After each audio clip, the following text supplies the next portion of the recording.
नमस्कार साथियों, मैं विजय व्यास आप सभी का एक बार फिर से हार्दिक स्वागत करता हूं बाल विद्या मंदिर सीनियर सेकेंडरी स्कूल खत्रीपुरा नागौर के ऑनलाइन एजुकेशन प्लेटफॉर्म पर।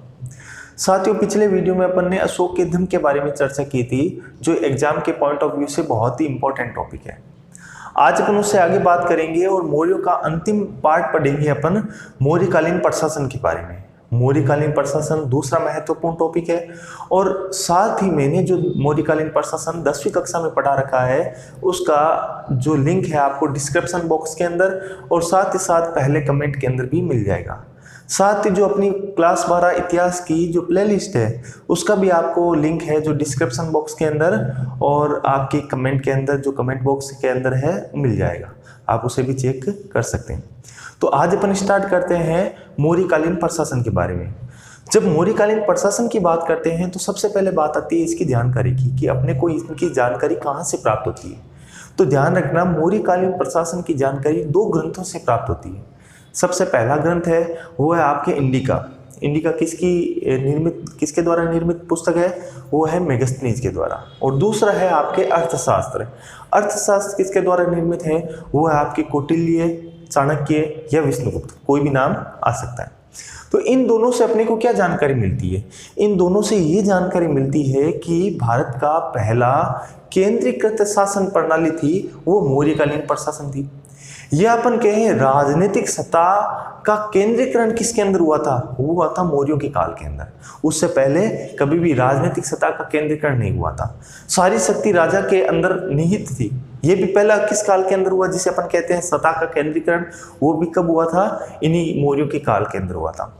साथ ही साथ इसके अलावा अपन जनगणना के बारे में भी देखेंगे कि जनगणना भी सबसे पहले किस काल के अंदर की गई थी? मौर्यों के काल के अंदर की गई थी। और अगर आपको कहा जाए कि जनगणना का पहला उल्लेख किस ग्रंथ से मिलता है तो आप कहोगे इंडिका से मिलता है। तो ये ध्यान रखना, ये सारी चीजें अपन मौर्यकालीन प्रशासन के अंदर पढ़ेंगे। साथ ही साथ मौर्यकालीन प्रशासन के अंदर अपन केंद्रीय प्रशासन की बात करेंगे, प्रांतीय प्रशासन की बात करेंगे और स्थानीय प्रशासन की भी बात करेंगे। तो शुरू करते हैं आज अपना वीडियो मौर्यकालीन प्रशासन। तो अपन पहली हेडिंग डाल लीजिए मौर्यकालीन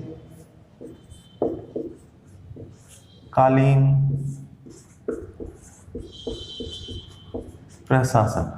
ठीक है, मौर्यकालीन प्रशासन में सबसे पहले अपन बात करेंगे जानकारी।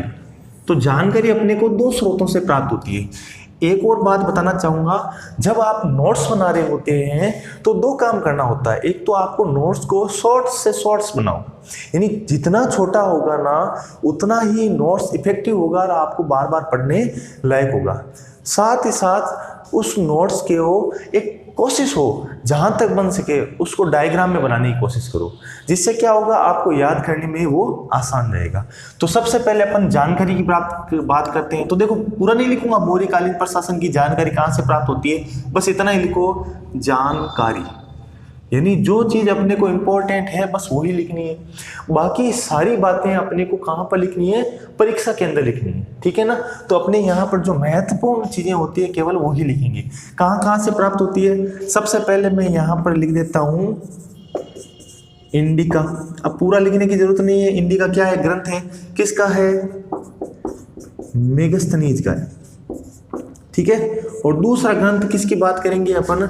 दूसरा ग्रंथ है आपके अर्थशास्त्र। अर्थशास्त्र किसका ग्रंथ है? तो इसके अंदर एक नाम आ जाएगा आपके कौटिल्य, दूसरा नाम आ जाएगा चाणक्य, या तीसरा नाम आ जाएगा विष्णुगुप्त। तीनों एक ही नाम है। ये अर्थशास्त्र के अंदर है।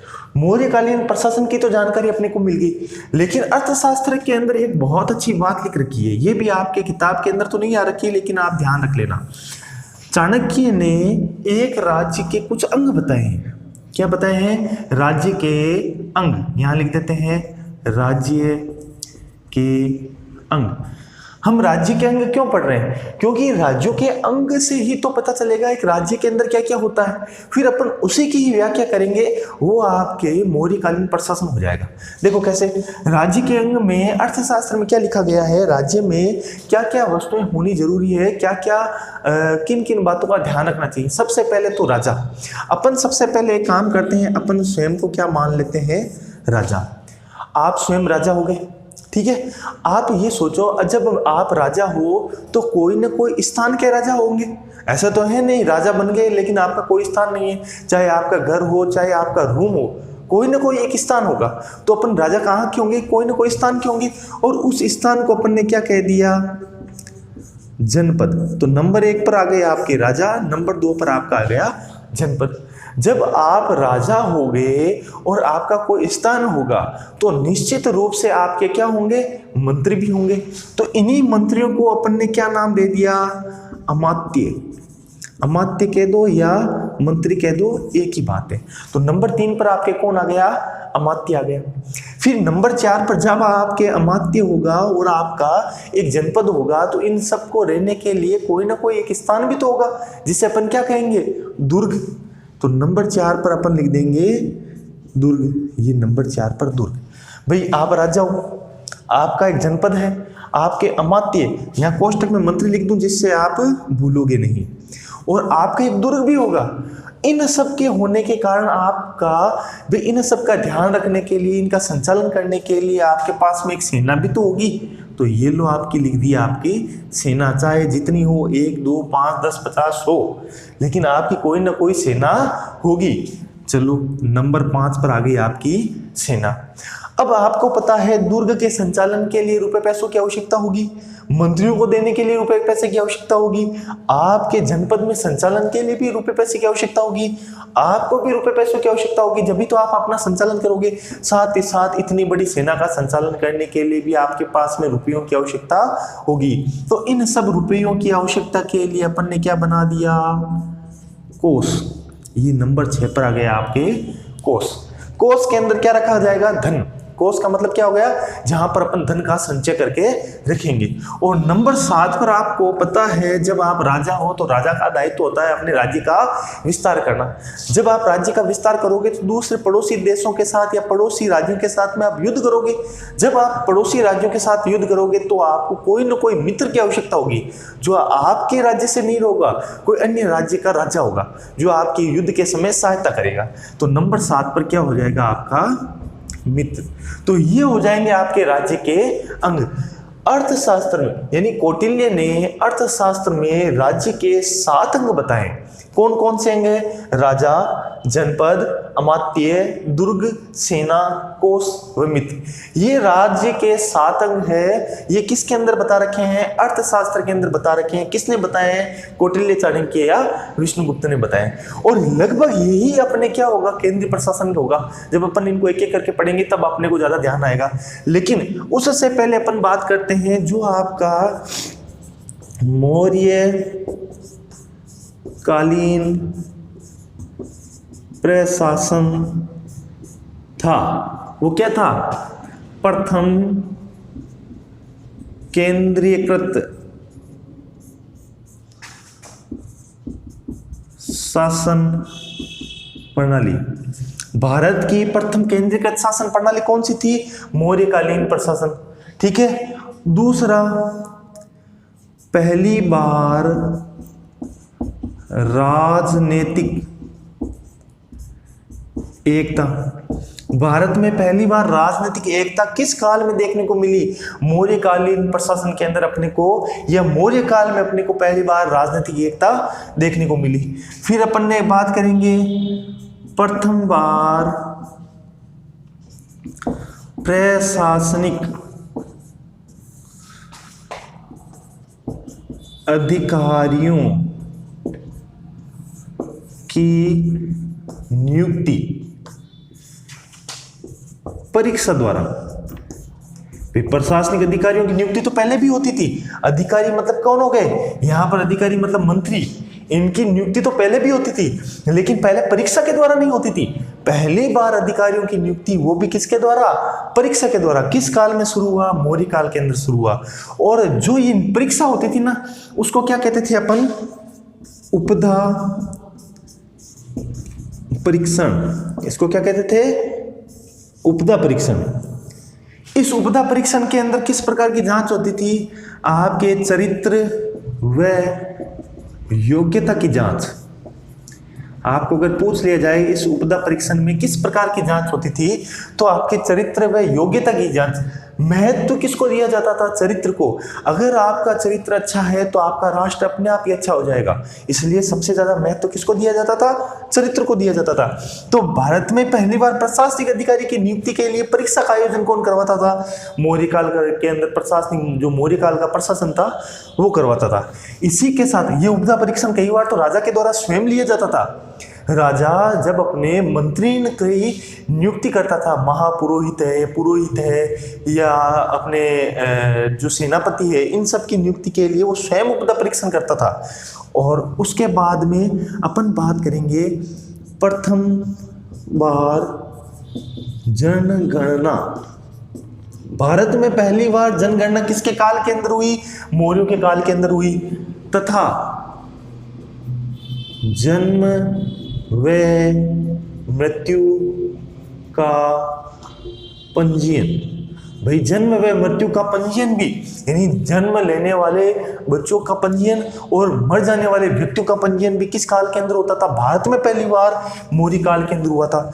एक बात और लिख लो, क्या लिखोगे, जो संचार, संचार का मतलब क्या हो गया, गुप्तचर प्रणाली का भी भारत में प्रथम बार विकास।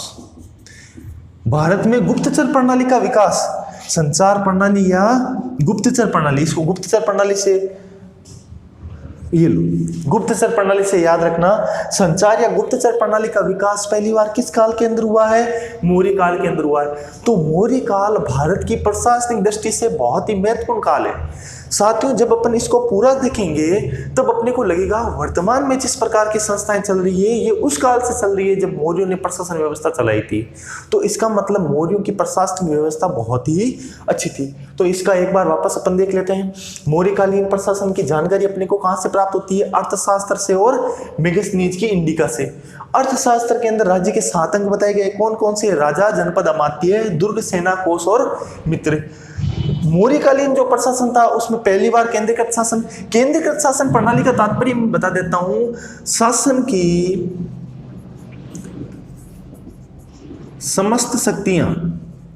अब मेरे को आप बताओ शासन की शक्तियां कितनी होती है। शासन की 3 शक्तियां होती है। वर्तमान में अगर किसी के राजनीति विज्ञान है उसने पढ़ा होगा, कौन कौन सी, न्याय संबंधी शक्ति, प्रशासनिक संबंधी शक्ति और राजनीति संबंधी शक्ति।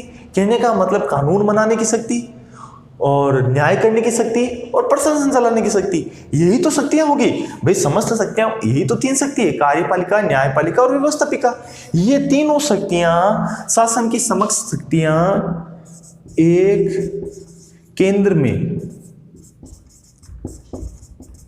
निहित होना, इसे ही अपन क्या कहते हैं, ये केंद्रगत शासन व्यवस्था। ये केंद्र में किसके पास निहित होती थी, सबको पता है राजा के पास निहित होती थी। तो राज्य की समस्त शक्तियां जब राजा के पास में आ गई तो उसे अपन ने क्या कह दिया, केंद्रगत शासन प्रणाली कह दी। और शासन की समस्त शक्तियां केंद्र के अंदर निहित होने से क्या हो गया, ये पहली बार केंद्रीकृत शासन प्रणाली में आ गई। पहली बार राजनीतिक एकता मौर्य काल के अंदर, पहली बार प्रशासनिक अधिकारियों की नियुक्ति के लिए उपधा परीक्षण मौर्य काल के अंदर हो गया। पहली बार जनगणना और मृत्यु का पंजीकरण, जन्म मृत्यु का पंजीयन, ये भी मौर्य काल के अंदर हो गया। साथ ही साथ संचार व्यवस्था का जनक भी मौर्य काल को ही कहा जाता है। तो भाई अब आप इसका स्क्रीनशॉट लो, फिर अपन आगे चलते हैं, एक एक को पढ़ते हैं।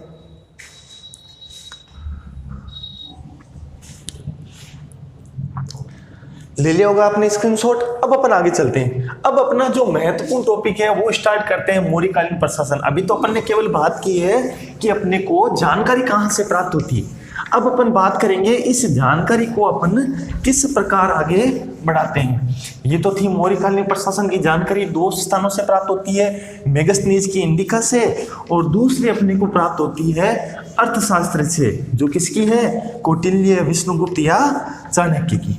अब अपन बात करेंगे इसको मौर्यकालीन प्रशासन को कितने भागों में विभक्त किया गया था।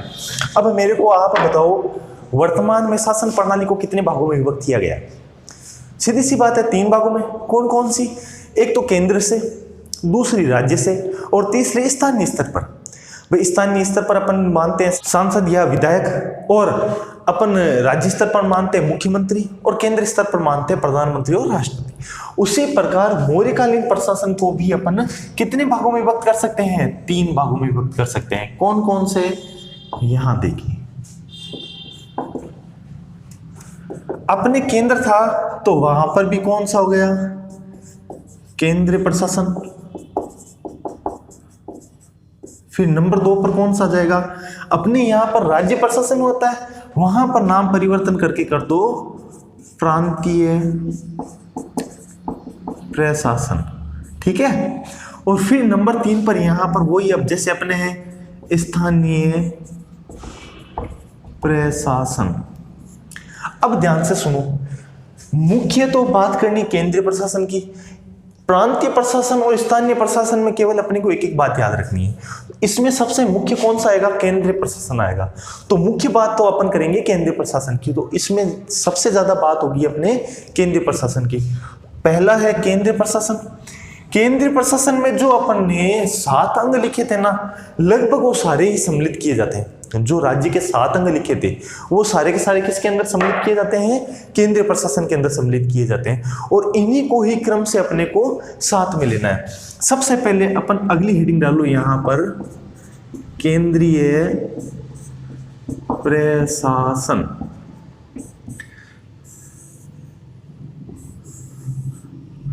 बीच में 1-2 दिन वीडियो बना नहीं पाए थे, तो आज ऐसा करते हैं थोड़ा लेंथी वीडियो बना लेते हैं, जिससे क्या होगा पिछले 1-2 दिन से जो वीडियो नहीं बनाया उसको भी सम्मिलित रूप से देख लेंगे, ठीक है। तो केंद्रीय प्रशासन, केंद्रीय प्रशासन का क्या हो जाएगा? सबसे पहले अपन लेते हैं राजा। केंद्रीय प्रशासन में जो पहला व्यक्ति आता है वो है राजा। राज्य का सर्वे सर्वा, राज्य का सर्वे सर्वा कौन होता है? राजा होता है। साथ ही नंबर 2 पर राज्य की समस्त शक्तियां राजा में निहित। भाई राज्य की समस्त शक्तियां किसके अंदर निहित होती है? राजा के अंदर। समस्त शक्तियों से मेरा क्या तात्पर्य है? कार्यपालिका, न्यायपालिका और व्यवस्थापिका। कानून बनाने की शक्ति इसके पास में, क्योंकि राजा जो कहता था वही कानून हो जाता था, तो राजा के पास कानून बनाने की शक्ति होगी। इसके बाद में न्यायिक, सर्वोच्च न्यायाधीश, सुप्रीम कोर्ट के ऊपर भी एक जज होता है जिसे राष्ट्रपति कहते हैं, बस ये वही राष्ट्रपति है। इसका मतलब क्या हो गया? वर्तमान में तो राष्ट्रपति के पास में केवल क्षमा देने का अधिकार है, लेकिन इसके पास में सभी प्रकार के अधिकार थे। तो राजा न्याय, अगर आपको पूछ लिया जाए मौर्य काल में सर्वोच्च न्यायाधीश कौन होता था, तो राजा होता था। सर्वोच्च सेनापति कौन होता था? राजा होता था। सर्वोच्च कानून बनाने वाला व्यक्ति कौन होता था? राजा होता था। बात आ गई ना समझ में? तो राजा यहाँ पर समस्त शक्तियों का निर्वहन करता होता था, यानी समस्त शक्तियां इस राजा के अंदर निहित होती थी। अगर किसी एक व्यक्ति के अंदर समस्त शक्तियां निहित हो तो क्या हो जाएगा? राजा निरंकुश होता था। भाई सीधी सी बात है, राजा निरंकुश ही होगा, उस पर किसी का अंकुश नहीं है। हालांकि निरंकुश होने के बावजूद भी राजा हमेशा जन कल्याणकारी थे। हमेशा क्या थे? जन कल्याणकारी। सभी राजा थे मौर्य काल में, सभी के सभी जन कल्याणकारी थे। अशोक के बारे में तो बहुत सारी बातें पढ़ते ही हैं, साथ ही चंद्रगुप्त मौर्य ने जूनागढ़ के अंदर यानी जो आपके गुजरात के अंदर है वहां पर सुदर्शन झील का निर्माण करवाया था। यानी अपन ये कह सकते हैं समस्त राजा क्या है, जन कल्याणकारी है। वृक्षों को लगाना, सड़कों का निर्माण करना, सड़कों के दोनों ओर वृक्षों का निर्माण करना, सड़कों के किनारे मुख्य स्थानों पर सरायों का निर्माण करना, सरायों के पास में कुओं को खुदवाना, विदेशी यात्रियों का ध्यान रखना, इन सब कार्यों को राजा के द्वारा किया जाता था। अपन ये कह सकते हैं निरंकुश होने के बावजूद भी क्या होते थे, जन कल्याणकारी होते थे। अब अपन बात करते हैं, राजा तो वैसे निरंकुश होता था, लेकिन राजा को परामर्श देने वाली संस्था का क्या नाम था? राजा होता था हमेशा अपने मंत्रियों के परामर्श से चलता था। ऐसा नहीं है निरंकुश हो तो मैं अपने मन के हिसाब से करूंगा। निरंकुश होने के बावजूद भी राजा हमेशा किसकी परामर्श मानता था? अपने मंत्रियों की। तो उस मंत्रियों के संगठन को अपन क्या कह सकते हैं? मंत्री परिषद। तो एक मंत्री परिषद होती थी। मंत्री परिषद का मुख्य कार्य क्या था? राजा को परामर्श देने का कार्य। बात समझ में आ गई ना? राजा को परामर्श देने का कार्य कौन सी संस्था करती थी? मंत्री परिषद करती थी। मंत्री परिषद के अंदर तो बहुत सारे मंत्री रहा करते थे, लेकिन जैसे मंत्री परिषद वर्तमान की मंत्री परिषद होगी, एक मंत्री परिषद के अंदर वर्तमान में जिस प्रकार कैबिनेट स्तर के मंत्री होते हैं, प्रमुख मंत्री जो अपने होते हैं, जिनको मंत्रालय दिए जाते हैं, वो कैबिनेट स्तर के मंत्री, तो वो यहाँ पर मंत्री परिषद में भी उसी प्रकार की कैबिनेट स्तर के मंत्री होते थे, जिन्हें क्या कहा जाता था? मंत्रीन कहा जाता था। क्या कहा जाता था? मंत्रीन। ये जो मंत्रीन होते थे ये प्रमुख मंत्री होते थे। ये मंत्रीन हमेशा राजा को महत्वपूर्ण कार्यों की सलाह देते थे। युद्ध के समय सलाह देने का कार्य मंत्रीन का था। नए करों को लगाना है, नहीं लगाना है, कितना लगाना है, कैसे लगाना है, बजट का निर्माण कैसे करना है, मंत्रीन के सदस्यों के द्वारा करते थे। यहाँ तक कि धर्मगुरु भी इसी के अंतर्गत सम्मिलित होते थे। राजकुमार भी इसी के, यानी जो अगला उत्तराधिकारी होता था वो भी इसी के अंतर्गत था। तो अब एक बात आती है, इस मंत्रीन में सदस्य कौन कौन होते थे? देखो अलग अलग किताबें अलग अलग बताती है, तो अपने को ये याद रखना है या तो 4 होते थे या 5 होते थे। अपन 5 के नाम लिख लेते हैं, ठीक है ना? तो मुख्यतः तो अपने जैसे 10वीं की किताब है उसके अंदर भी 5 आ रखी है, और भी अपन ने बोर्ड की किताबें देखी उसके अंदर 5 आ रखी है, लेकिन कहीं कहीं पर अपने को 4 ही देखने को मिलती है। तो मंत्रीन के सदस्य कौन कौन हुआ करते थे? मंत्रीन के सदस्य होते थे, सबसे पहले तो होता था राजकुमार। अब बताओ राजकुमार कौन होता? राजा का उत्तराधिकारी हो गया। राजा का उत्तराधिकारी होता था ये राजकुमार, ठीक है। उसके बाद में नंबर 2 पर, ये जो नंबर 2 पर आते थे ये था पुरोहित। पुरोहित ये प्रधानमंत्री होता था। पुरोहित कौन होता था? प्रधानमंत्री। प्रधानमंत्री यानी मंत्रियों का मुखिया। प्रधानमंत्री कौन होगा? मंत्रियों का मुखिया हो गया। नंबर 3 पर सेनापति। सेनापति भी कौन हो गया? बताओ सेना का प्रमुख होता था क्या? सेना का सर्वोच्च अधिकारी कौन होता था? क्या सेनापति होता था? नहीं, सेना का सर्वोच्च अधिकारी तो राजा होता था। राजा के बाद में सेना का सर्वोच्च अधिकारी सेनापति होता था। तो राजा के बाद में जो सर्वोच्च अधिकारी होता था सेना का, वो सेनापति, ठीक है। और नंबर 4 पर हो जाएगा आपके अमात्य। ये मंत्रियों का प्रमुख होता था। मंत्रियों का प्रमुख कौन हो गया? अमात्य। मंत्रियों के अंदर सबसे प्रमुख व्यक्ति होता था अमात्य। अपन ये कह सकते हैं मंत्री, सभी मंत्री मिलकर एक मुख्य व्यक्ति को अपने से आगे रखते थे, उसका नाम होता था अमात्य। ये एक प्रकार का पद होता था। और नंबर 5 पर अपन ने कहा था ना, हर किताब के अंदर नंबर 5 नहीं दिया हुआ है, कुछ एक किताबों के अंदर भी दिया हुआ है 5वां, लिख लेते हैं, जिसको कहते हैं समाहर्ता। जिसको क्या कहेंगे? समाहर्ता। ये कौन होता था? समाहर्ता। समाहर्ता होता था, अपन कह सकते हैं वर्तमान में जिस प्रकार वित्त मंत्री होता है उसी प्रकार उस काल के अंदर कौन होता था? समाहर्ता होता था। इस समाहर्ता का काम क्या होता था? आय व्यय का निर्माण करना, बजट को देखना, यानी बजट का निर्माण भी करता था, आय व्यय का लेखा जोखा भी रखता था, कर कितना लगाना है, कितना घटाना है, ये सारे कार्य कौन करता था? समाहर्ता। तो वर्तमान का वित्त मंत्री कह सकते हैं, वो हो गया कौन? समाहर्ता। तो ये सारे कार्य कौन देखते थे? मंत्री देखते थे। बात आ गई समझ में? अब अगला जो तीसरा नंबर आता है ना आपके, वो आता है विभागाध्यक्ष। इस विभागाध्यक्ष, अलग अलग प्रकार के 18 विभाग थे उस काल में। अलग अलग प्रकार के कितने विभाग थे?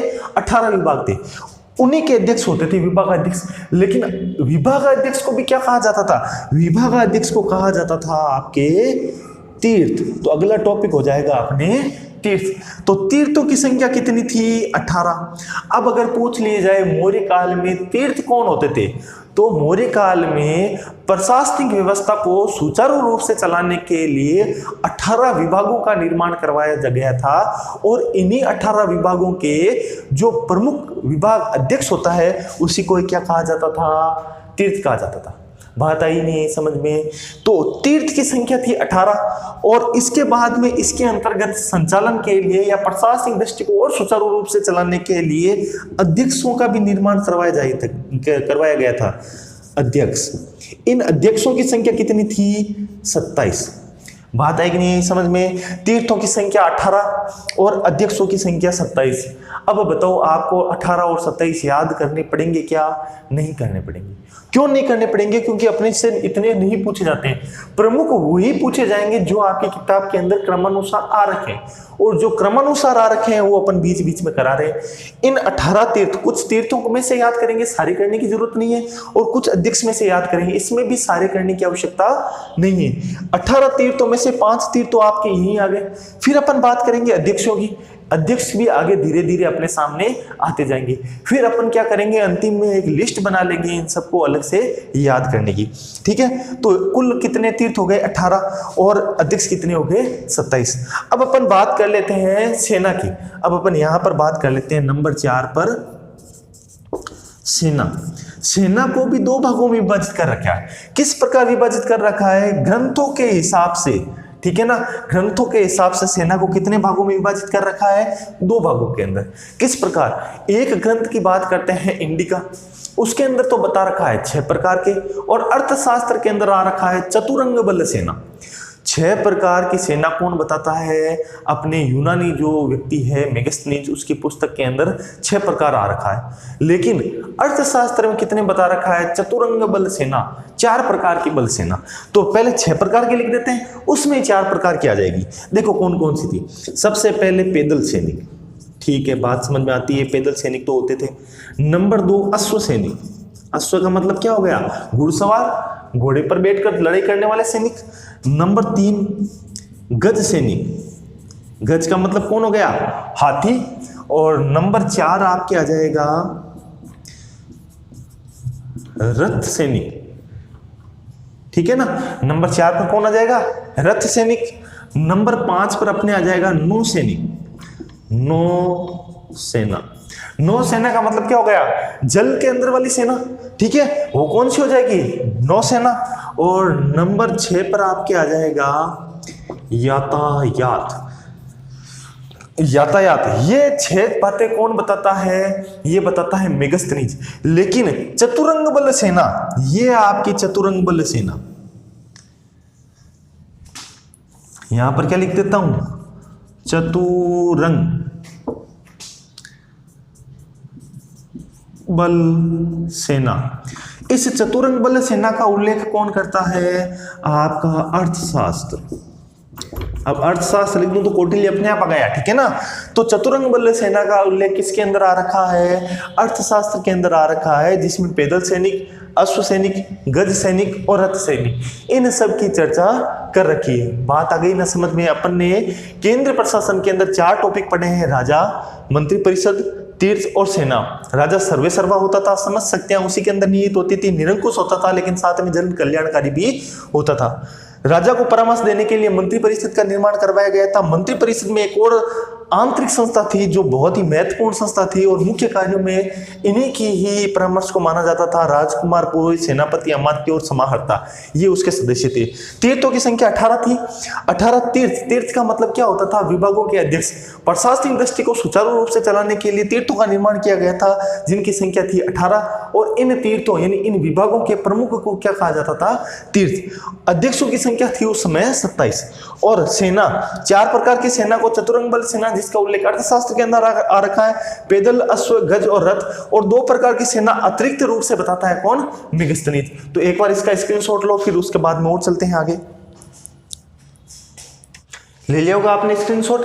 अब केंद्रीय प्रशासन में अपने लिए 3 पॉइंट और बचे हैं, 4 पॉइंट हो गए। 3 पॉइंट और कौन कौन से लेते हैं? एक अपने लेते हैं सबसे इंपॉर्टेंट, न्याय व्यवस्था। न्याय व्यवस्था बहुत ही महत्वपूर्ण है कि उस काल में न्याय व्यवस्था कैसी थी। न्याय व्यवस्था बहुत ही कठोर हुआ करती थी। न्याय व्यवस्था कैसी थी? बहुत ही कठोर थी और साथ में लचीली भी थी। कठोर और लचीली किस प्रकार थी? अगर किसी ने कर नहीं दिया है तो उसे मृत्युदंड की भी सजा दे दी जाती थी, और किसी ने अगर धार्मिक कारण से किसी की हत्या कर दी, यानी धर्म के रक्षार्थ हेतु किसी ने किसी की हत्या कर दी है और उसका चरित्र बड़ा अच्छा है तो उसको माफ भी कर दिया जाता था। इसका मतलब क्या है? कठोर के साथ साथ में लचीली भी थी। कर नहीं दिया तो मृत्युदंड, किसी ने किसी को मार दिया तो यहाँ पर मृत्युदंड भी नहीं दिया, यानी उसको कोई सजा नहीं दी जाती। तो इसका मतलब क्या हो गया? इसका मतलब ये हो गया न्याय व्यवस्था धर्म चरित्र के आधार पर देखी जाती थी कि उसका धर्म, यानी धर्म का मतलब ये नहीं उसका धर्म क्या था, क्योंकि उस काल में धर्म की इतनी महत्ता नहीं थी। धर्म का मतलब हो गया उसने वो मृत्यु किस कारण किया है, किसी ने किसी की हत्या कर दी तो किस कारण की है। अगर धार्मिक कारण से किए, धर्म के रक्षार्थ है तो किए तो उसको माफ कर दिया जाता था। लेकिन अगर कर नहीं दिया है तो इसका क्या दे दी जाती थी? फांसी की, यानी मृत्युदंड दे दिया जाता था। तो अपन ये कह सकते हैं वहां उस समय कठोर और लचीली दोनों ही थी। ठीक है, तो अगर अपन नंबर 4 आ गए थे, नंबर 5 न्याय व्यवस्था कठोर व लचीली दोनों। ठीक है, दोनों प्रकार की थी। अपने दोनों का उदाहरण भी देख लिया। अब अपन देखते हैं न्याय व्यवस्था थी तो ये, लेकिन यहां पर हमेशा ध्यान रखना न्याय व्यवस्था जैसे वर्तमान में अलग अलग न्याय व्यवस्था के लिए अलग अलग क्षेत्र बना रखे हैं, तो वहां पर भी 2 प्रकार की, जैसे एक तो फौजदारी मामले होते हैं और एक दीवानी मामले होते हैं। तो दीवानी और फौजदारी मामलों के लिए अलग अलग न्यायालय बना रखे थे। तो 2 प्रकार के मामले होते हैं, कौन कौन से? एक तो दीवानी मामले जिन्हें अपन क्या कहते हैं? सिविल। और एक कौन से मामले होते हैं? फौजदारी मामले जिन्हें अपन क्या कहते हैं? क्रिमिनल। तो फौजदारी मामले और दीवानी मामलों के लिए अलग अलग प्रकार के न्यायालय थे और अलग अलग प्रकार के जज थे। अब मैं आपसे एक प्रश्न पूछता हूं कि मौर्य काल में सर्वोच्च का मतलब क्या हो गया? सबसे बड़ा न्यायाधीश कौन होता था? बताओ, मौर्य काल में सर्वोच्च न्यायाधीश कौन होता था? सीधी सी बात है, जब अपन ने राजा पढ़ा था तो समस्त प्रकार की शक्तियों में सर्वेसर्वा कौन होगा? राजा होगा। तो यहाँ पर न्यायों के अंदर या न्यायपालिका के अंदर जो सर्वोच्च न्यायाधीश होता था वो तो राजा ही होता था, लेकिन दीवानी मामले और फौजदारी मामलों के लिए अलग अलग न्यायालय बना रखे थे और अलग अलग यहाँ पे अलग अलग प्रकार के न्यायाधीश भी बना रखे थे। तो सबसे पहले अपन देख लेते हैं न्यायालय कौन कौन से थे। न्यायालय, दीवानी मामलों के लिए जो न्यायालय थे ना उन्हें क्या कहा जाता था? धर्म स्थानिक। और फौजदारी मामलों के लिए जो न्यायालय थे ना उन्हें कहा जाता था कंटक शोधन। धर्म स्थानिक और कंटक शोधन। तो ये 2 प्रकार के न्यायालय थे। और न्यायाधीश की बात करते हैं, न्यायाधीश, अगर न्यायाधीश की अगर अपन बात करते हैं तो धर्म स्थानिक के लिए जो बैठता था उसका नाम था व्यवहारिक, और कंटक शोधन के अंदर बैठता था प्रतिष्ठा। व्यवहारिक और प्रतिष्ठा। प्रतिष्ठा के स्थान पर कई जगह आपको क्या मिलेगा? रज्जुक। रज्जुक की जो नियुक्ति है जो अशोक के द्वारा राज्याभिषेक के 26वें वर्ष की गई। किस वर्ष की गई? 26वें वर्ष। ये आगे 1-2 मैं टॉपिक लिखूंगा कि रज्जुक है या महामात्र है, इनकी नियुक्ति कब कर रखी है। तो प्रतिष्ठा या रज्जुक की नियुक्ति 26वें वर्ष ही याद रखनी है आपको। ठीक है ना। ये किस प्रकार के न्यायालय के अंदर बैठते थे? कंटक शोधन के अंदर। और ये किसके अंदर बैठते थे? धर्म स्थानिक के अंदर। वापस देखो, न्याय व्यवस्था कठोर व लचीली दोनों थी। 2 प्रकार के न्याय, भाई अपने यहाँ पर देखते हैं 2 प्रकार के केस होते हैं, या तो होता है सिविल या होता है क्रिमिनल। क्रिमिनल यानी दीवानी या फौजदारी मामला। दीवानी मामलों को धर्मस्थानिक के अंदर देखा जाता था, ये अलग प्रकार का न्यायालय था, और कंटक शोधन के अंदर फौजदारी मामलों को देखा जाता था। और यहाँ पर व्यवहारिक धर्मस्थानिक में कौन बैठता था, व्यवहारिक, और कंटक शोधन में कौन बैठता था, प्रतिष्ठा। बात आ गई यहाँ पर समझ में। यहाँ पर होती है अपनी न्याय व्यवस्था कंप्लीट। अपन कहाँ की देख रहे हैं, मौर्यकालीन प्रशासन में केंद्रीय प्रशासन की देख रहे हैं। अब नंबर 6 पर चलते हैं। नंबर 6 पर अपन देखते हैं गुप्तचर विभाग, जिसे क्या कहा जाता था, संचार। ये याद रखना है, संचार क्या है, मौर्य काल में संचार क्या है, तो गुप्तचर विभाग को ही अपन क्या कहते हैं, संचार कहते हैं। बात आ गई ना समझ में। ये प्रश्न बहुत ही इंपॉर्टेंट है, संचार क्या है। गुप्तचर विभाग के मंत्री या गुप्तचर विभाग होता है, उसे क्या कहा जाता था, संचार। फिर बात आती है इसका निर्माण क्यों किया गया। भाई अपन ने ये तो देख लिया संचार है, लेकिन इसका निर्माण क्यों किया गया था। इसका निर्माण किया गया था एक तो जनता और दूसरे मंत्री की गतिविधियों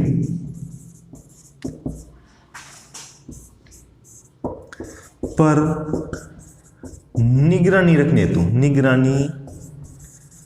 रखने हेतु किस किस की, मंत्रियों और जनता की निगरानी रखने हेतु किसका निर्माण कर रखा था, संचार का निर्माण कर रखा था। साथ ही साथ चाणक्य के द्वारा विष कन्या भी बना रखी थी, राजा को बिना लड़े हराने के लिए, उन्हें जहर देकर मारने के लिए, उनको दासी बना, बेदासी के रूप में वो किसी अन्य राज्य में चली जाती थी, और फिर राजा को धीरे धीरे, पहले तो राजा का विश्वास पात्र बन जाती थी, फिर धीरे जहर उसके खाने में जहर मिलाकर उसके मार देती थी। तो बिना लड़े युद्ध जीतने के लिए चाणक्य ने विष कन्याओं का भी निर्माण किया था। ये सारे गुप्तचर विभाग का निर्माण है, या अपन ये कह सकते हैं आय और व्यय की गणना है, या अपन ये कह सकते हैं जन्म और मृत्यु का पंजीयन है, या जनगणना है। ये सारी किसकी उपज है, ये अपने अर्थशास्त्र की उपज है, यानी अपने कौटिल्य, चाणक्य, विष्णुगुप्त के दिमाग की उपज है। तो ये सारी चीजें जो पाश्चात्य देश अब अभी सोच रहे हैं, 19वीं सदी में सोचा था, और अपने ईसा पूर्व 2वीं सदी में ही सोच लिया था। बात है कि नहीं समझ में। तो ये सारी चीजें अपने यहाँ पर हुआ करती थी। अब गुप्तचर विभाग के बाद में जनता और मंत्री की गतिविधियों पर निगरानी रखते थे। और अंतिम पॉइंट, अब ये अपन ने अंतिम पॉइंट उस समय कहा था कोष। भाई यहाँ पे कोष कहां से आएगा, कोष भरेगा कैसे, कोष के बिना तो संचालन हो नहीं सकता। चाहे सेना हो, चाहे राजा हो, चाहे मंत्री हो, चाहे तीर्थ हो, किसी का भी संचालन नहीं हो सकता। कोष के लिए जरूरी है राजस्व। तो अगला पॉइंट अपने क्या हो जाएगा, राजस्व। राजस्व प्राप्ति का साधन क्या था। उस समय लगभग 80% से भी ज्यादा जनसंख्या एक ही कार्य किया करती थी, वो है कृषि कार्य। तो कृषि कार्य में होने के कारण सभी से कौन सा कर लिया जाता था, सीता कर। कृषि भूमि से लिया जाने वाला कर, ठीक है ना, यानी लगभग सभी की बेकर सके। और इन सब क्या है, किससे निर्भर करेगी, कृषि पर निर्भर करेगी। तो उनसे ये कर लिया जाता था, और ये कर बलि के रूप में लिया जाता था, भूमि कर के रूप में लिया जाता था। ठीक है, ये भी एक प्रकार का क्या है, कर। इसके अलावा वाणिज्य कर भी लिए जाते थे, आय और विक्रय, आय कर भी लिए जाते थे, क्रय और विक्रय कर भी लिए जाते थे, और एक स्थान से दूसरे स्थान वस्तु को ले जाने के लिए जो भी कर लिए जाते थे, चुंगी कर के नाम से भी कर लिए जाते थे। तो राजस्व का जो अंकन होता है या राजस्व इनके पास में कैसे आती थी, करों से।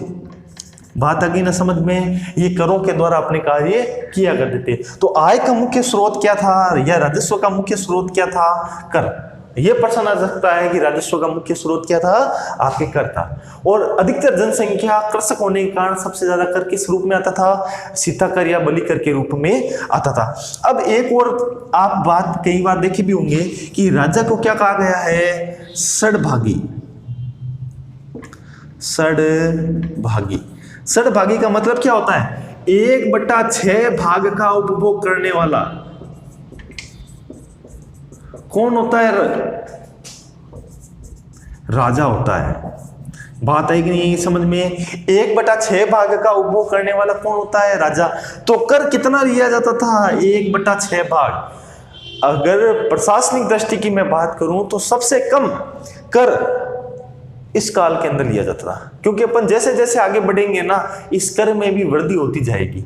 एक समय तो ये ऐसा आएगा कि लगभग 1/3 भाग है ना, 1/3 भाग अंग्रेजों के काल के अंदर 1/3 लगभग 33% कर के रूप में लिया जाता था। तो इसका मतलब वो वहां पर 1/6 भाग कर लेते थे।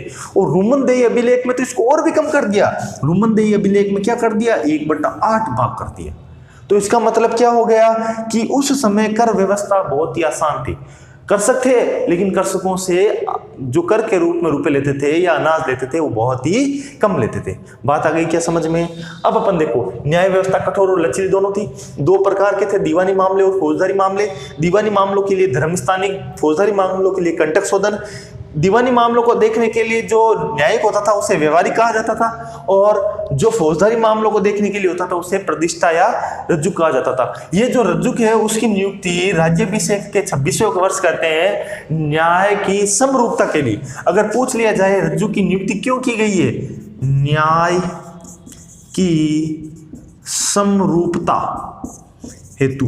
बात आ गई ना समझ में? न्याय की समरूपता हेतु किसकी नियुक्ति कर रखी है, रज्जुक की नियुक्ति कर रखी है।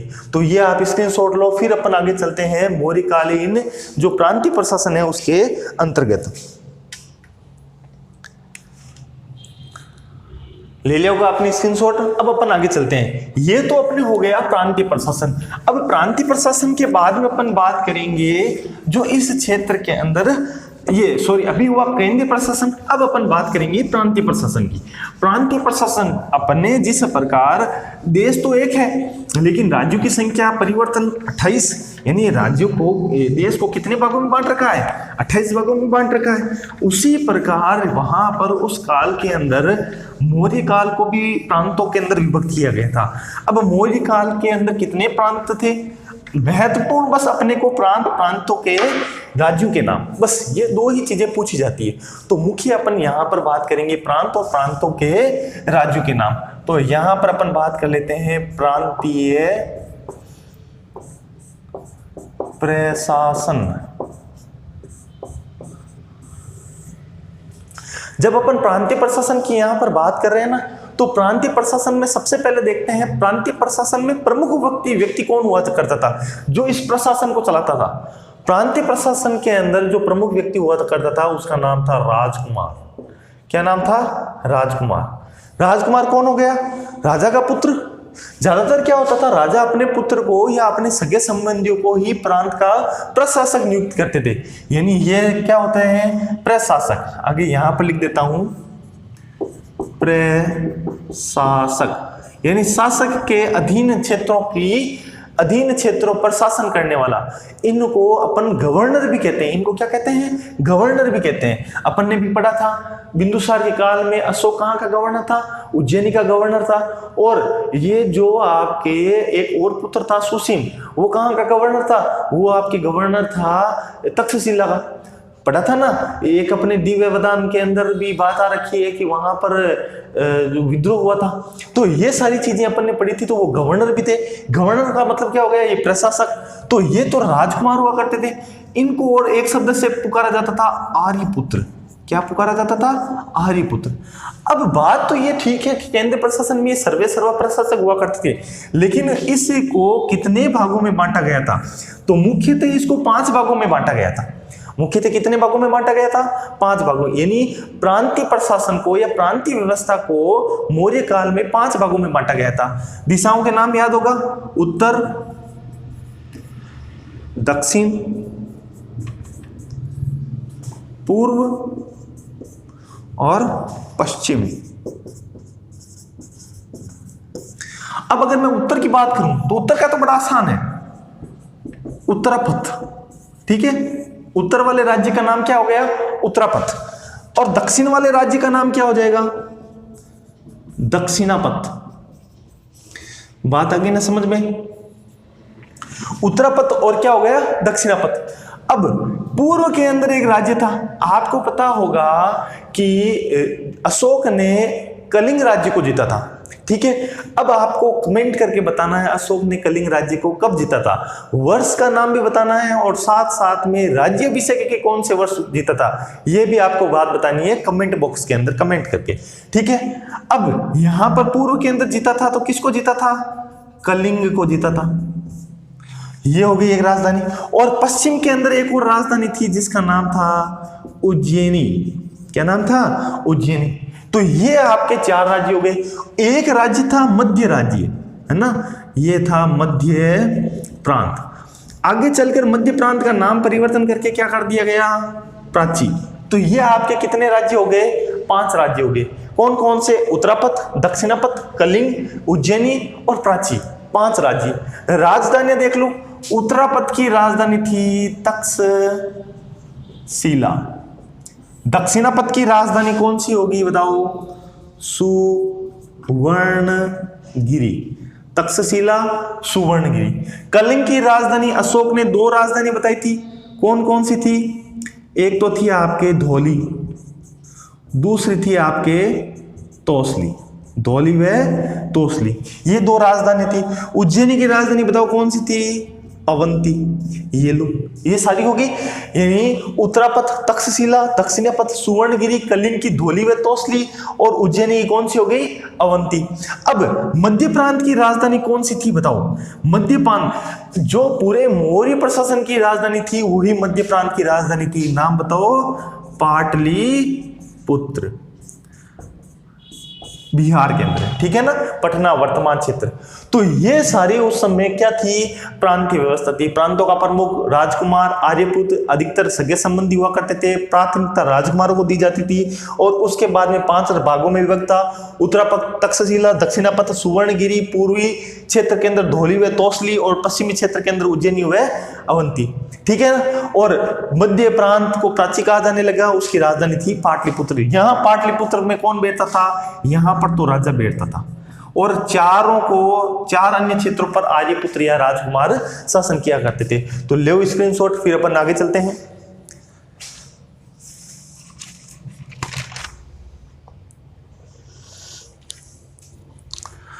ले लिया होगा आपने स्क्रीनशॉट।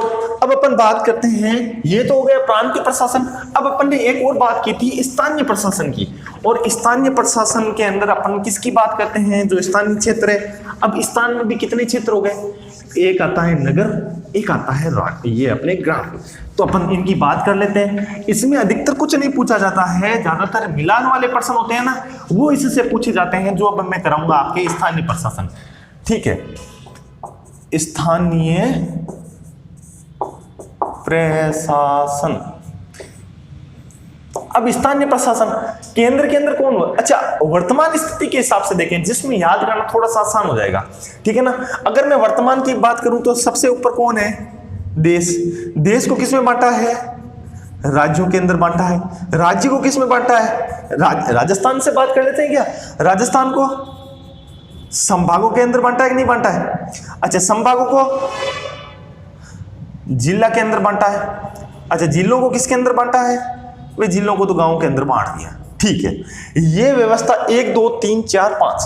अब यही व्यवस्था, ये तो वर्तमान की व्यवस्था है, अपन इसको ही लेकर चलते हैं केंद्र, यानी मौर्य काल के अंदर। देश की जगह इस्तेमाल जो शब्द आएगा वो है केंद्र। राज्य की जगह प्रांत। संभाग, हाँ संभाग को लिख दिया, संभाग एक ही चीज है, तो यहां हो जाएगा विषय। संभाग यानी हो गया अपना विषय। जिला, जिला को तो जिला के अंदर ही रख दिया है और गांव को भी किसके अंदर रख दिया है? गांव। तो वर्तमान और जो पहले था उसमें ज्यादा अंतर नहीं आ रखा है। केंद्र, प्रांत, विषय, जिला, गांव। और यहां पर देश, राज्य, संभाग, जिला, गांव, ठीक है। ये लगभग वैसे ही है। अब अपन केंद्र की बात करेंगे। केंद्र के अंदर कौन था? राजा। अब इसको साफ कर दूं क्या? अपने तो यही काम का है, तो यहां पर इसको थोड़ा सा साफ कर देते हैं। केंद्र के अंदर कौन हो गया? राजा। प्रांत के अंदर कौन हो गया? अभी अपन ने पहले बात की थी, राजकुमार। या राजकुमार को क्या कह दिया? आर्यपुत्र, ठीक है, यानी राजा के अधीन ये हो गए। विषय के अंदर विषय के विषयपति। विषय के कौन हो गए? विषयपति। जिले के अंदर कौन हो जाएंगे? स्थानिक। कौन हो जाएंगे? स्थानिक। और गांव के अंदर, गांव की कैटेगरी को 3 भागों में बांट दिया। गांव की कैटेगरी को कितने भागों में बांट दिया? 3।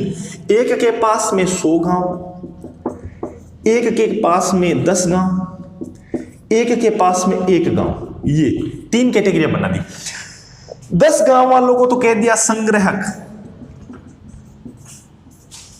ये स्थानिक, ये संग्रहक, और इसके पास दे दिए 800 गांव। इसके पास कितने गांव दे दिए? 800 गांव। 10 गांव वालों को कह दिया गोप और 1 गांव वालों को कह दिया ग्रामिक। यहां से बहुत महत्वपूर्ण प्रश्न आता है। क्या महत्वपूर्ण प्रश्न आता है कि मौर्य काल में प्रशासन की सबसे छोटी इकाई कौन सी है? आप देखकर बताओ सबसे छोटी इकाई कौन सी दिख रही है आपको? आपको सबसे छोटी इकाई कौन सी दिख रही है? और आप सबका उत्तर रहेगा ग्रामिक। रहेगा कि नहीं रहेगा? लेकिन ये गलत है। यहां पर ध्यान रखना, जो ग्रामिक होता था ना, उसको केवल न्यायिक अधिकार हुआ करते थे, यानी वो गांव में छोटी मोटी लड़ाइयों को ही देखता था, बाकी गांव में कुछ नहीं करता था। गांव का एक वयोवृद्ध व्यक्ति होता था, यानी एक बुजुर्ग व्यक्ति होता था जिसमें बहुत सारा एक्सपीरियंस है, ठीक है ना, जीवन का एक्सपीरियंस बहुत ज्यादा है, उसको ग्रामिक की उपाधि दे दी जाती थी। वो केवल न्यायिक कार्य, छोटे मोटे लड़ाई झगड़े जिसके लिए कहीं बाहर जाना न पड़े, इसलिए गांव के गांव में वो सुलझाता था। बाकी प्रशासन की अगर सबसे छोटी इकाई पूछ लिए तो गोप, सबसे बड़ी इकाई पूछ ले तो राजा। बात आ गई ना। मौर्य काल में प्रशासन की सबसे छोटी इकाई कौन सी है? तो आपका सबका उत्तर होगा गोप। बात आ गई समझ में। गोप के पास 10 गांव, संग्रह के पास में 100 गांव, स्थानिक के पास में 800 गांव, तो हो गया जिला। विषयपति, फिर प्रांत का राजकुमार या आर्यपुत्र, और केंद्र का हो गया राजा। ये तो थी अपनी व्यवस्था।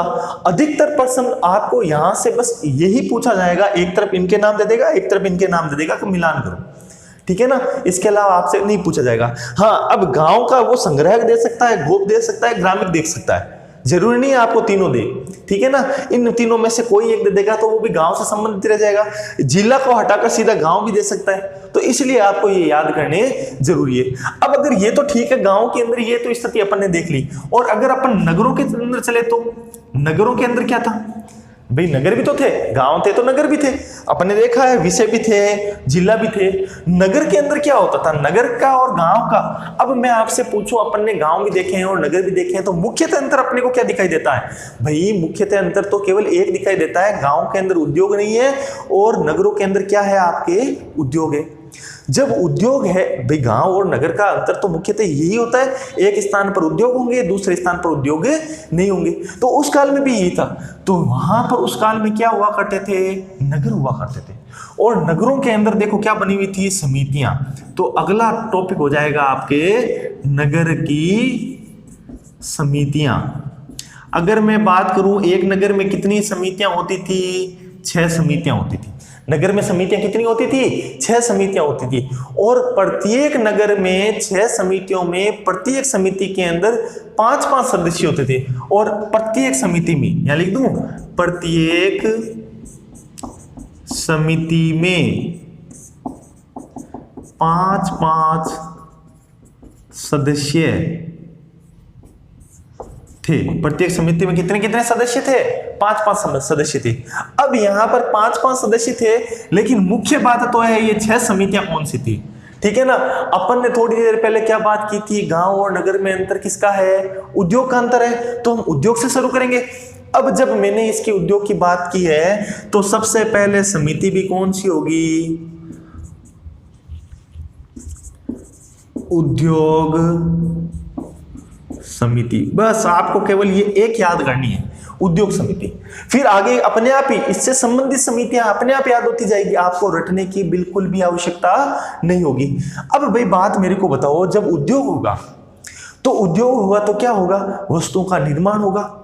जब वस्तुओं का निर्माण होगा तो वस्तुओं के निर्माण होने के बाद में अपन फैक्ट्री से कहां जाएंगे? डिस्ट्रीब्यूटर के पास में। डिस्ट्रीब्यूटर के पास में जाएंगे तो अपना क्या होगा? व्यापार होगा। पहले उद्योग हुआ, फिर व्यापार हुआ। व्यापार हुआ तो पैसों का लेन देन होगा, और इसी पैसों के लेन देन को अपन ने क्या कह दिया? वाणिज्य। तो दूसरी जो समिति बनेगी वो क्या बनेगी? व्यापार। और पहले व्यापार हुआ और फिर क्या हो गया? वाणिज्य समिति। अब बताओ बात समझ में आ गई क्या? दूसरी समिति कैसे बनी? व्यापार और वाणिज्य समिति। व्यापार और वाणिज्य, उद्योग का हुआ तो माल निर्माण हुआ, माल डिस्ट्रीब्यूटर के पास भेजा तो व्यापार, और डिस्ट्रीब्यूटर से पैसे का लेन देन किया तो वाणिज्य समिति। अब जब डिस्ट्रीब्यूटर से आगे दुकानदारों के पास में आ गया माल, तो माल को क्या किया जाएगा, जनता को बेचा जाएगा और जनता उसे क्या करेगी, खरीदी। तो बेचना और खरीदना, अब उसको आपने गणित के अंदर पढ़ा होगा, क्रय और विक्रय। भाई गणित के अंदर देखा ही होगा ना, उसने इतने रुपए में वॉशिंग मशीन खरीदी और फिर वापस बेच दी, बताओ क्रय किया विक्रय किया। ये जो कॉन्सेप्ट है वो यहाँ लगाओ। तो व्यापार हो गया, वाणिज्य हो गई, दुकानदारों के पास में आ गया, तो एक क्रय हुआ और एक विक्रय हुआ। ये लो लिख दो, क्रय विक्रय समिति, क्रय विक्रय समिति। ये अपनी हो गई तीसरी समिति। कौन सी समिति हो गई, क्रय विक्रय समिति हो गई। फिर नंबर 4 पर जब क्रय विक्रय होगा, निश्चित है कोई ना कोई दुकानदार, सारे दुकानदार वैसे अच्छे ही होते हैं, लेकिन कुछ दुकानदार उसमें ऐसे निकलेंगे जो कालाबाजारी करेंगे, ठीक है ना। कालाबाजारी के लिए यहां पर एक और समिति बना रखी थी जिसका नाम था काला बाजारी निगरानी समिति। कहने का मतलब भ्रष्टाचार को कम करने के लिए उस समय ही तत्कार्य हो रखे थे। अपन ने मौर्यकालीन प्रशासन को देखा ना, कितना आधुनिक सा लग रहा है, ऐसा लग रहा है वर्तमान की चीजें चल रही है, और अपन बात कर रहे हैं ईसा पूर्व दूसरी सदी की, तो और ऐसा लग रहा है वर्तमान की बातें चल रही है। तो कितनी महत्वपूर्ण समितियां बना रखी थी। अब देखो, अभी तक तो कुछ भी नहीं है। नंबर 5 पर कौन सी समिति बना रखी थी, जन्म मृत्यु पंजीयन समिति। जन्म और मृत्यु का पंजीकरण कराना जरूरी था उस काल के अंदर। वर्तमान में अभी सरकारें हैं घूम घूम कर कह रही है, गांव के अंदर पोस्टर लगा कर कह रही है जन्म और मृत्यु का पंजीकरण कराओ, लेकिन उस काल में अलग से समिति बनी हुई थी और प्रत्येक समिति में 5-5 सदस्य थे। बताओ कितनी आधुनिक व्यवस्था थी उस काल के अंदर। नंबर 6, यहां तक तो कुछ भी नहीं, विदेशियों के देखरेख हेतु समिति। विदेशियों की देखरेख हेतु भी समिति बना रखी थी, यानी विदेशियों की देखरेख हेतु समिति बना रखी थी। इसका मतलब क्या था भाई, कोई समिति तब बनाई जाएगी वहां जहां पर उस चीज की अधिकता है, उद्योग की अधिकता। नगरों में है तो नगर समिति बने, गांव में तो समिति नहीं बनी। क्यों नहीं बनी, क्योंकि नगरों में उद्योग है और गांव में उद्योग नहीं है। अब यहां पर विदेशियों की देखरेख है तो समिति बना रखी है, इसका मतलब निश्चित रूप से वहां पर उस समय विदेशी व्यक्ति बहुत ज्यादा मात्रा में आते होंगे। अब अपन चलते हैं तक्षशिला। तक्षशिला शिक्षा का बहुत महत्वपूर्ण केंद्र था। केवल भारत के ही नहीं, आसपास के राज्यों से या आसपास के देशों से भी यहाँ पर विद्यार्थी अध्ययन करने के लिए आते थे और बहुत सारे विषयों का अध्ययन करते थे। केवल भारतीय विषय संस्कृत ही नहीं, बहुत सारी विदेशी जो विषय है उनका भी अध्ययन करवाया जाता था। तो अपन ये कह सकते हैं विदेशी यहाँ पर बहुत ज्यादा मात्रा में आते होंगे, तभी तो इस प्रकार की समिति बनाई है। तो कितने आधुनिक शहर थे उस काल में और कितनी आधुनिक सोच थी उन राजाओं की जो इतनी समितियों का उन्होंने निर्माण किया है। तो एक बार वापस देखते हैं, केंद्र के अंदर राजा, प्रांत के अंदर राजकुमार, विषय का विषयपति, जिला का स्थानीय, गांव का 100 गांव का संग्रह, 10 गांव का गोप, 1 गांव का ग्रामीण, जिसके पास में न्यायिक अधिकार होता था। मौर्यकालीन प्रशासन की सबसे छोटी इकाई थी वो थी गोप और सबसे बड़ी इकाई थी वो थी राजा। नगर में 6 समितियां बनी हुई थी, प्रत्येक नगर के अंदर 6 समितियां होती थी और प्रत्येक समिति के अंदर 5-5 सदस्य होते थे। पहली उद्योग समिति, दूसरी व्यापार और वाणिज्य समिति, तीसरी क्रय विक्रय समिति, चौथी कालाबाजारी निगरानी समिति, 5वीं जन्म मृत्यु पंजीयन समिति और छठी है विदेशियों की देखरेख हेतु समिति। अब आप एक बार इसका स्क्रीनशॉट लीजिए, फिर अपन आगे चलते हैं अंतिम पॉइंट की तरफ।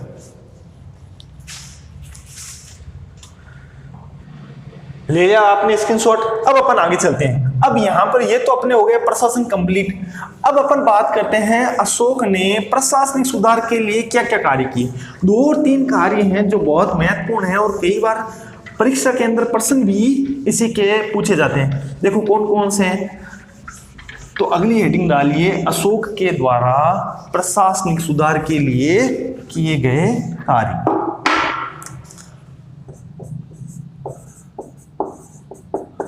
अशोक द्वारा प्रशासनिक सुधारों हेतु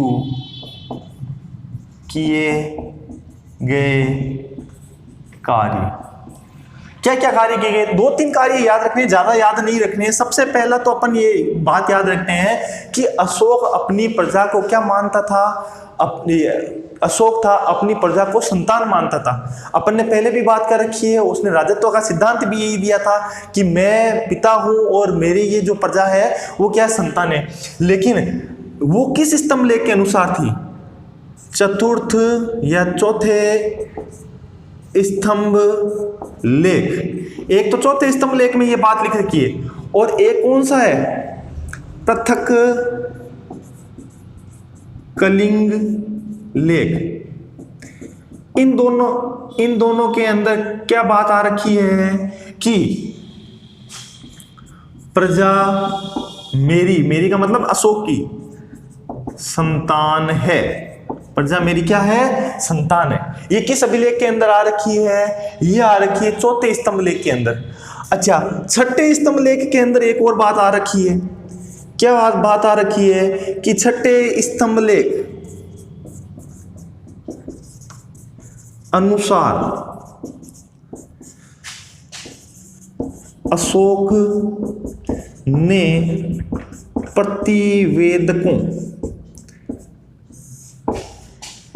की नियुक्ति की। किसकी नियुक्ति की? प्रतिवेदकों की नियुक्ति की। अब ये प्रतिवेदक कौन थे? प्रतिवेदक वो व्यक्ति थे जिनको कार्यभार दिया गया था कि प्रजा के सुखों को और हितों को देखो। ये प्रजा के सुख और हित को देखते थे। अगर प्रजा के कोई भी समस्या है, किसी प्रकार की समस्या है, चाहे प्रजा का आंतरिक मामला है, चाहे बाहरी मामला है, चाहे प्रजा की समस्या है, चाहे देश के रहने वाले किसी और की समस्या है, इन सब की जानकारी प्रतिवेदक अशोक को सीधे देगा। कैसे देगा? चाहे वो निंद्रा के अंदर हो तो उठाकर देगा, चाहे भोजन कक्ष के अंदर हो, खाना खा रहा हो तो भी देगा। यानी किसी भी प्रकार का कार्य कर रहा होगा, लेकिन प्रतिवेदक उसको उस प्रकार जब ये यहाँ पर आता है राजमहल में तो वो उनकी जानकारी देगा। तो प्रतिवेदकों की नियुक्ति क्यों की? जनता के हितों की देखभाल के लिए प्रतिवेदकों की नियुक्ति की। अब 2 व्यक्तियों की और नियुक्ति करवा देते हैं। कौन कौन से? एक तो 13वें वर्ष। किसके 13वें वर्ष? राज्याभिषेक के 13वें वर्ष, ठीक है ना। और दूसरा आ जाएगा 26वें वर्ष, ठीक है। 13वें वर्ष किसकी नियुक्ति करता है? धर्म महामात्रों की। धर्म महामात्रों की नियुक्ति की। यह प्रश्न कई बार पूछा जाता है, ये इंपॉर्टेंट है। अशोक ने धर्म महामात्रों की नियुक्ति कब की? राज्याभिषेक के 13वें वर्ष। और 26वें वर्ष किसकी नियुक्ति की? अभी थोड़ी देर पहले अपन ने बात की है रज्जुक की। किसके लिए? न्यायिक एक रूपता के लिए। न्यायिक एक रूपता के लिए किसकी नियुक्ति की है? रज्जुक की नियुक्ति की है, ठीक है ना। बात आ गई समझ में। धर्म महामात्रों की नियुक्ति राज्याभिषेक के 13वें वर्ष और 26वें वर्ष रज्जुक की नियुक्ति की है। ये क्यों की है? न्यायिक एक रूपता के लिए की है। अच्छा, अब 5वीं बात अपने को एक बात और ध्यान रखनी है। जिस दिन यहां पर मैं वर्ष नहीं बात कर रहा हूं, जिस दिन की बात कर रहा हूं, जिस दिन अशोक का राज्याभिषेक हुआ था ना, उस दिन को साल में एक बार बंदियों को मुक्त किया जाता था। ये याद रखना है बस, इसमें इंपॉर्टेंट कुछ भी नहीं है। तो अभिषेक के दिन, अब वो क्या हो जाएगा? अभिषेक के दिन किसको? बंदियों को मुक्त किया जाता था। अब देखो ये कितनी आधुनिक सोच है, ठीक है ना। बंदियों को भी मुक्त किया जाता था, उनको सुधरने का मौका दिया जाता था। समाज में जाओ, समाज में रहकर देख कर आओ समाज किस प्रकार परिवर्तित हो रहा है। और अगर कोई अच्छा बंदी होता था उससे पहले ही मुक्त कर देते थे। तो राज्याभिषेक के दिन, यानी साल में एक बार जो राज्याभिषेक का दिन आता था, उस समय बंदियों को भी क्या करते थे? मुक्त करते थे और कहते थे भाई समाज में घुल मिलकर रहकर आओ। तो इतनी आधुनिक सोच के साथ में था आपका मौर्यकालीन प्रशासन। तो आज आपका मौर्यकालीन प्रशासन कंप्लीट होता है और मौर्यकालीन प्रशासन के साथ में मौर्य काल भी कंप्लीट होता है। अब अपन अगले वीडियो के अंदर मिलेंगे गुप्त काल के साथ में। तो अगली हेडिंग लगाकर रखना आपका गुप्त काल। तो मिलते हैं अगले वीडियो में, तब तक के लिए आप सभी को धन्यवाद।